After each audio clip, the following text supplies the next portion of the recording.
Welcome everyone, my name's Dom, and I've been recently seeing rumors about like PSP 5G, and I thought to myself, what the hell's a PSP 5G? You know, like I loved the original PlayStation Portable and I loved the PlayStation Vita, albeit not many people did, but it got me thinking, what would a PSP 5G be like?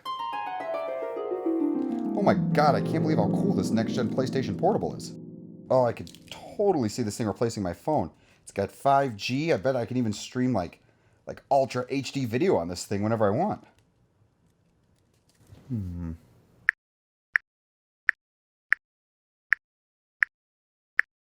Whoa, okay, nope, sorry, nope, nobody needs to see that. Who's behind the mask?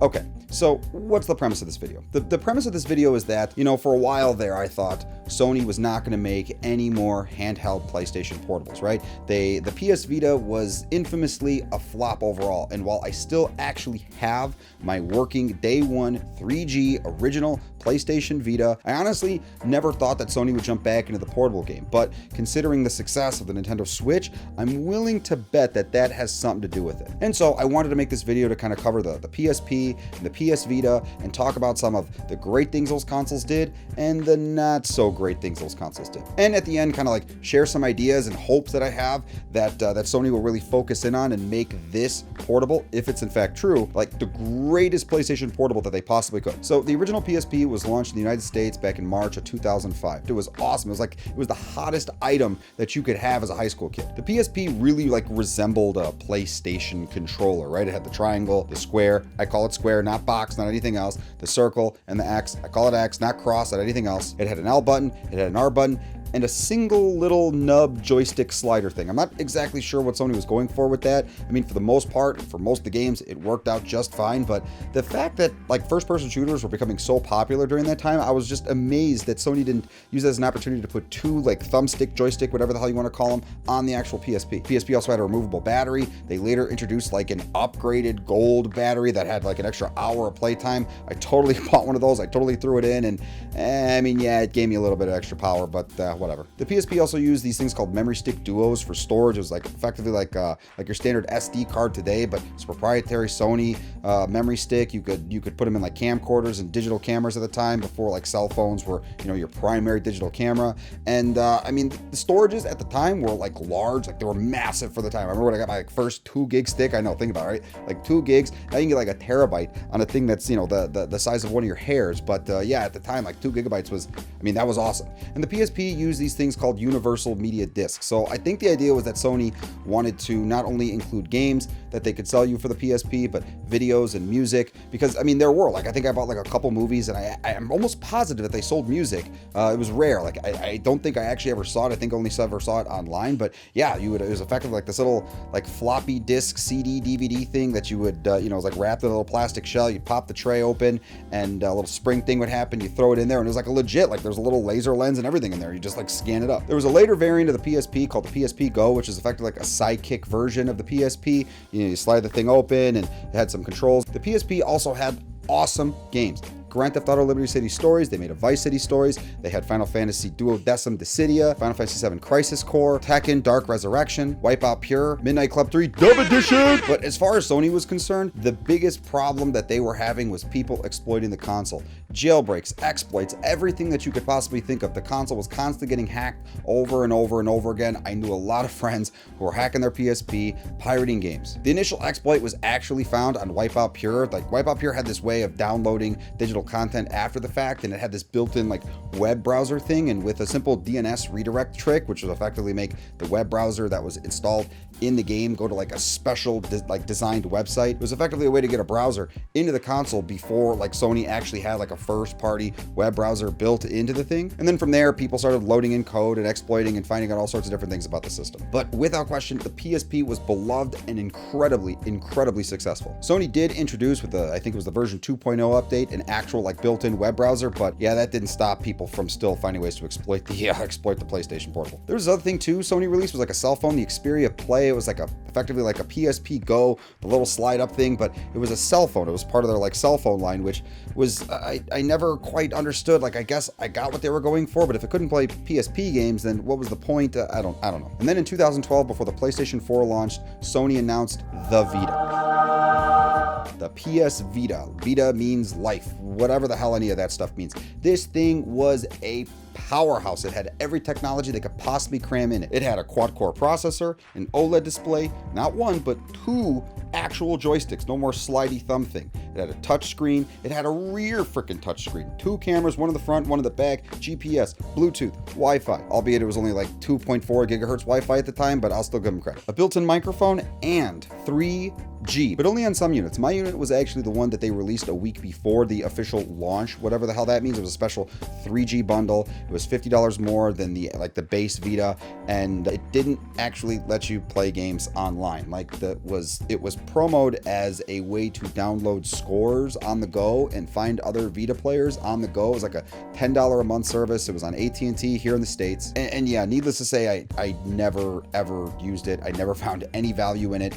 Again, if you couldn't play games on the go, like online, then I just never really saw the point. A lot of people were saying at the time it should have had 4G, which would have made a lot of sense. Like, the iPhone just come out with 4G. A lot of the Android phones are coming out with 4G around that time. So why it didn't have 4G so you could actually play games online? I'm assuming it's like a battery life thing, but yeah, no, all in all, like, it was a dumb decision to put that in there. As was a lot of the other things that they stuffed into the Vita. You see, the Vita itself, at least to me, was probably one of the coolest like PlayStation portables you could get, because it wasn't just like that you could play Vita games. And while the Vita games themselves weren't all that good, they did have some great ones, right? They had Persona 4 Golden, they had Gravity Rush, they also had some first-person shooters, but like the Killzone first-person shooter they had this weird like kill people and get money, like everything. There was like a mobile game type thing going on there. I'm not exactly sure with the touchscreen if that's the market that Sony was trying to capitalize on, but like the games themselves, while the console had the potential, the games themselves were just, they were a little underwhelming. But where the Vita really shined was its ability to play PSP games and PS1 classics. Not any like weird remastered versions, anything like that. No, PS1 classics, where you'd actually, if you had like a multi-disc game like Final Fantasy VII, you'd have to go into the settings and change it from disc 1 to disc 2.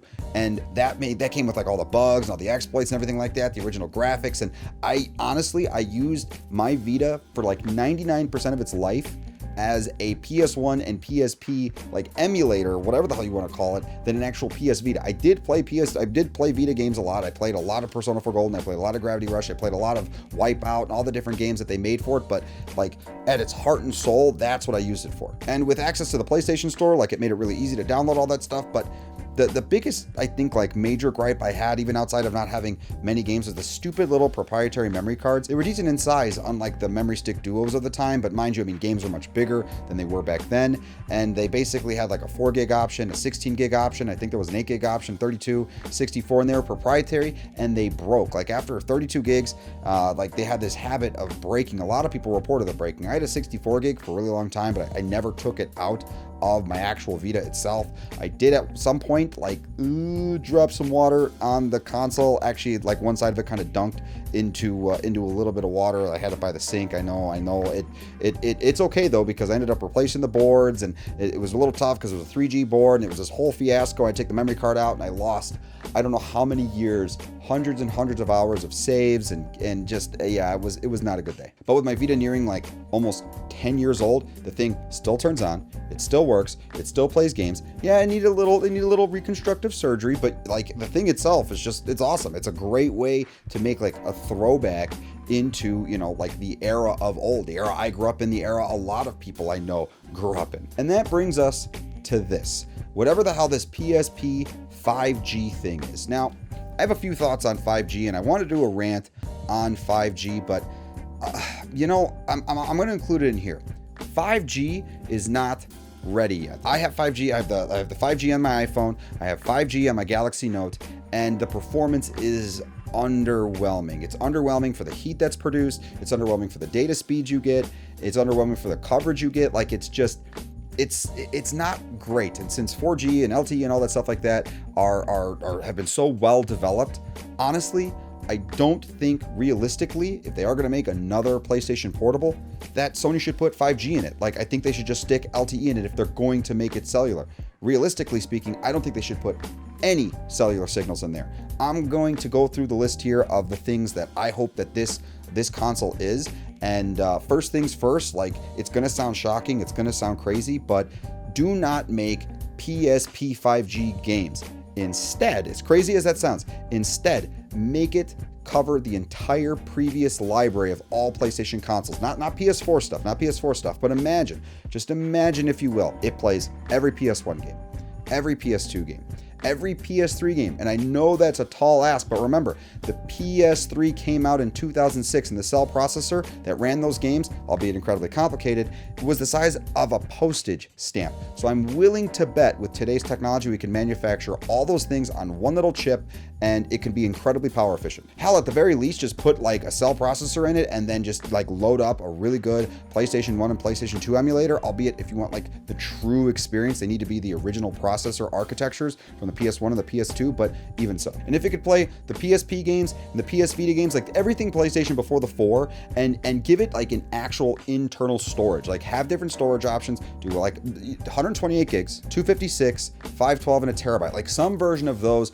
And that way, it's just, you don't have to worry about it anymore. Don't worry about memory cards, have it built in, or if you do have memory cards, then just make them SD cards, or use memory stick duos. Just don't use that proprietary crap. Use something that's reliable, use something that people can afford, because those stupid ass little cards were incredibly expensive and they broke. And at the end of the day, like, as games have gotten bigger and bigger and bigger, if you do make exclusive games, like, it's just gonna consume this space. Like, make it, if you want to give people a reason to carry around another portable device on top of their Switch, on top of their cell phone, on top of any other portables that they're carrying, it needs to have built-in big storage. Make it pricey, make it a little pricey. Like, if it's pricey, but it feels like it's built to last, it feels like it's built well, then you know what, I like, give it time and people will buy it, especially if it has all the games, not just the games that Sony can get licensed. Like, Sony needs to find a way to reach out to developers that might not exist anymore and publishers that might not exist anymore, difficult publishers. Just get every single game specifically. You know what, like, if you don't want it to, you know, make it so that way you can access them on the PS4 or the PS5 or whatever it is, then at least make it so, since we're not getting backwards compatibility with the PlayStation 5, we can get, like, you know, a semblance of our old library on this new device. In addition, things like Wi-Fi 6, the Wi-Fi on the Vita was horrendous. The PSP had Wi-Fi, but at the time I didn't know enough about Wi-Fi to really like tell the difference. Like, everything just downloaded fine. The Wi-Fi in the Vita was underwhelming, especially when doing cool stuff like remote play.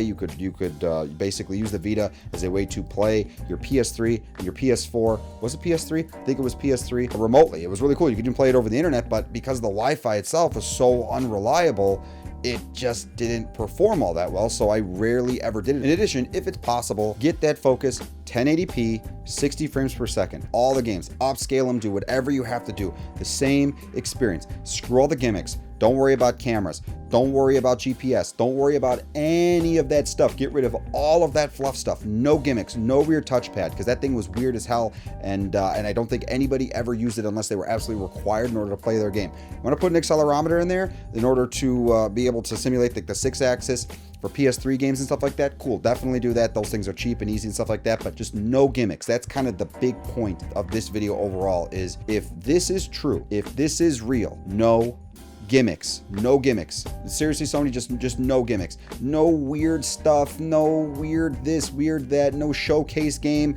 like Nintendo does with the Switch, and like you did with the Little Deviants, whatever it was, that demo game that you could buy, and it showed off all the different technology, and that you're doing now with the PlayStation 5 and Astro's Playhouse. Like, okay, you know, Astro's Playhouse isn't all that bad, but the whole showcase games to show your gimmicks, just stop. None of that. This should be a hardcore elite, just everything PlayStation. That would be awesome. Well, guys, that about wraps this one up. I know it was a bit of a strange one. I was kind of, covering a bunch of different topics, but, I'm really excited about this whole, PSP 5G, whatever the hell they're going to end up calling it thing. So let me know about your thoughts on a possible, next PlayStation Portable down below. Throw a like on the video if you liked it. Definitely consider subscribing. And of course, I'm doing the new thing. Please consider sharing this video. It helps the channel out a lot. And as always, talk to you soon.